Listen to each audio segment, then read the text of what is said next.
କାଳପୁରୁଷର ଚତୁର୍ଥ ରାଶି ହେଉଛି କର୍କଟ ରାଶି।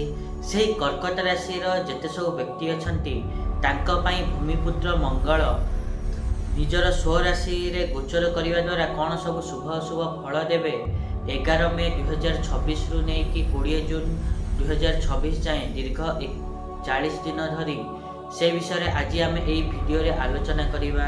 ନମସ୍କାର, ମୁଁ ସୁଭାଶିଷ ପୁତ୍ର ସ୍ୱାଗତ କରୁଛି ମୋ ୟୁଟ୍ୟୁବ୍ ଚ୍ୟାନେଲକୁ। ସାହସ ଏବଂ ପରାକ୍ରମର ଗ୍ରହ ମଙ୍ଗଳ ଯେତେ ସବୁ କର୍କଟ ରାଶିର ବ୍ୟକ୍ତି ଅଛନ୍ତି ତାଙ୍କ ପାଇଁ ଦଶମ ଭାବରେ ଗୋଚର କରିବା ଦ୍ୱାରା କ'ଣ ସବୁ ଜୀବନ ଉପରେ ପ୍ରଭାବ ପକାଇବେ, କ'ଣ ସବୁ ଫଳ ଦେବେ ସେ ବିଷୟ ତ ଆଜି ଆମେ ଡିଟେଲ୍ସରେ ଆଲୋଚନା କରିବା। ତା ପୂର୍ବରୁ ସ୍ୱପ୍ନ ଭଳି ଗୋଟେ ରିକ୍ୱେଷ୍ଟ କରିବାକୁ ଚାହିଁବି କି ଯେଉଁମାନେ ବି ଏଯାଏଁ ଚ୍ୟାନେଲକୁ ସବସ୍କ୍ରାଇବ୍ କରିନାହାନ୍ତି ସବସ୍କ୍ରାଇବ୍ କରନ୍ତୁ, ଆଉ ପାଖରେ ଥିବା ବେଲ୍ ଆଇକନ୍କୁ ମଧ୍ୟ ପ୍ରେସ୍ କରନ୍ତୁ, ଯାହାଦ୍ୱାରା କି ମୁଁ ଆଗକୁ ଯାହା ବି କିଛି ଭିଡ଼ିଓ ଦେବି ତା ନୋଟିଫିକେସନ୍ ଆପଣମାନଙ୍କୁ ଠିକ୍ ସମୟରେ ମିଳିଯିବ। ଏବଂ ଯଦି ଭିଡ଼ିଓ ଭଲ ଲାଗୁଥାଏ ତାହେଲେ ଭିଡ଼ିଓକୁ ହାଇପ୍ ମଧ୍ୟ ଦେଇପାରିବେ।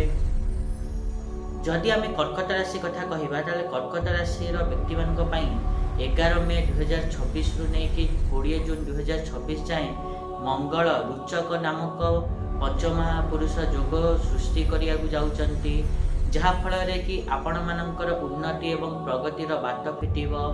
ତା ସହିତ ଆପଣମାନଙ୍କୁ କିଛି ବଡ଼ ଦାୟିତ୍ୱ, ଗୁରୁତ୍ୱପୂର୍ଣ୍ଣ ଦାୟିତ୍ୱ ମଧ୍ୟ ମିଳିପାରେ। ଆପଣମାନେ ସାହସିକ ପଦକ୍ଷେପ ମଧ୍ୟ ଉଠାଇବେ ଜୀବନରେ। ତା ସହିତ ଆପଣମାନେ ଦେଖିବେ କି ଯେତେ ସବୁ ଛାତ୍ରଛାତ୍ରୀ ଅଛନ୍ତି ଶିକ୍ଷା କ୍ଷେତ୍ରରେ ଭଲ ପ୍ରଦର୍ଶନ କରିବେ ଏବଂ ସନ୍ତାନମାନେ ପିତାମାତାଙ୍କୁ ଖୁସି ମଧ୍ୟ ଦେଇପାରିବେ। କିନ୍ତୁ ଯେତେ ସବୁ କର୍କଟ ରାଶିର ବ୍ୟକ୍ତିମାନେ ଅଛନ୍ତି ସେମାନେ ଦେଖିବେ କି ତାଙ୍କ ସୁଖ ସୁବିଧାରେ ଟିକେ ନ୍ୟୁନତା ଆସିପାରେ ଏବଂ ଆପଣମାନେ ଏହି ସମୟରେ ଯଦି ସମ୍ପତ୍ତି ବା ଜମି କିଣାବିକା କରୁଛନ୍ତି ତାହେଲେ ଆଖି ବନ୍ଦ କରିକି କାହା ଉପରେ ବିଶ୍ୱାସ କରନ୍ତୁ ନାହିଁ।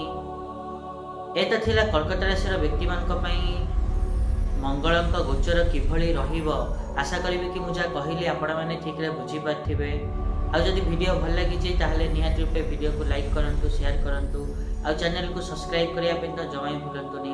ଆଜି ପାଇଁ ଏତିକି, ଦେଖା ହେବା ନେକ୍ସଟ ଭିଡ଼ିଓରେ। ରହୁଛି, ନମସ୍କାର।